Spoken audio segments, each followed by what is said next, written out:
लौ दिए की हवा में उछालते रहना, गुलों के रंग पे तेजाब डालते रहना, मैं नूर बनकर जमाने में फैल जाऊंगा, तुम आफताब से कीड़े निकालते रहना।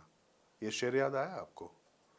मशहूर शायर राहत इंदौरी ने कभी ये पढ़ा था और ये उन लोग के लिए कहा था जो बड़े नकारात्मक होते हैं, जिनकी दृष्टि में सूरज की रोशनी में भी कोई ना कोई बुराई दिखाई पड़ती है।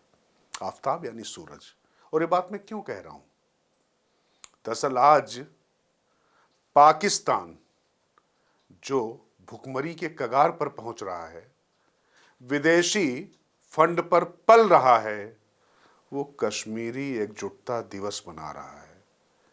जिस कश्मीर पर उसने अवैध तौर पर खूंरेजी की दास्तां लिखकर कब्जा कर रखा है, लोग जहां भूखे मर रहे हैं, लोग पाकिस्तान से जहां मुक्ति चाहते हैं, उस कश्मीर की सॉलिडेरिटी को लेकर दिवस मना रहा है। पूरे पाकिस्तान में छुट्टी हो रही है।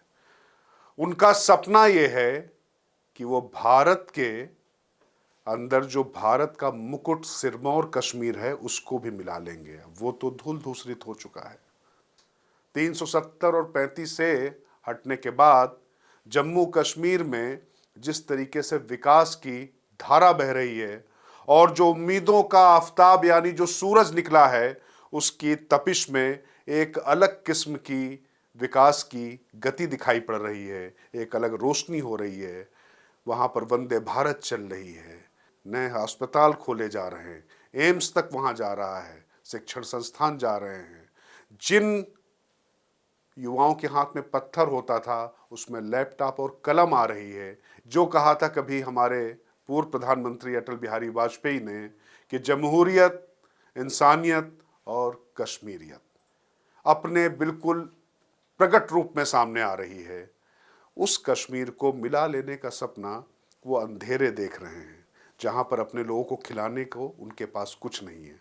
वो एकजुटता दिवस मनाने की कोशिश कर रहे हैं। अब सोचिए, उस पाकिस्तान पर तरस न खाया जाए तो क्या कहा जाए। हैशटैग चलाए जा रहे हैं पूरे दुनिया में, देश में। और ये जानते हैं कब से शुरू हुआ था? 1990-91 से शुरू किया था, जमात इस्लामी ने शुरू किया था। नवाज शरीफ जो इसके बड़े पैरोकार थे, उनको पाकिस्तान से बाहर फेंक दिया गया।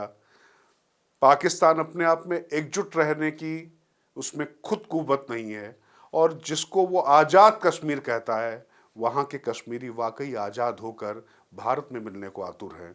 और आने वाले समय में कश्मीर देश का अविभाज्य अंग है। हमारी संसद ने इसको पारित किया है और चीज़ें उसी दिशा में जाती दिखाई पड़ रही हैं। और ये इसलिए नहीं कि हम बंदूकों के बल पे या खुरेजी की दास्तां लिखकर हमें करने जा रहे हैं। हम जिस तरीके से इंसान को इंसान समझते हैं, लोकतंत्र को लोकतंत्र समझते हैं और अपना वाजिब कब्जा लेना आता है, वो हम करने जा रहे हैं।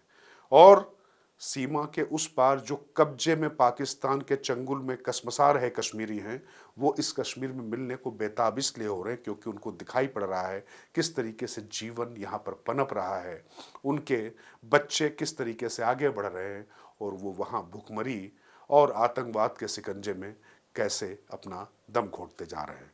तो कुल मिलाकर बुलंद भारत टीवी की तरफ से तो हम यही आवाज़ बुलंद करेंगे कि अरे पाकिस्तान के हुक्मरानों, पहले अपने लोगों के जो मानवाधिकार हैं, उनके जो मूल अधिकार हैं, उनको इंसान तो समझ लो। भूखंड मिलाकर क्या होगा, इंसानों को तो मिलाकर देखो। बाकी भारत की सेनाएं तो हर तरीके से सक्षम है ही, अपनी सोचो। कुल मिला के ये जो 5 फरवरी को सॉलिडरिटी दिवस मनाते हो तो वाकई सॉलिड हो जाओ, सब लोग मिल जाओ, अपनी इंसानियत को जिंदा करो। इससे ज़्यादा आपकी कोई अभी हैसियत है नहीं।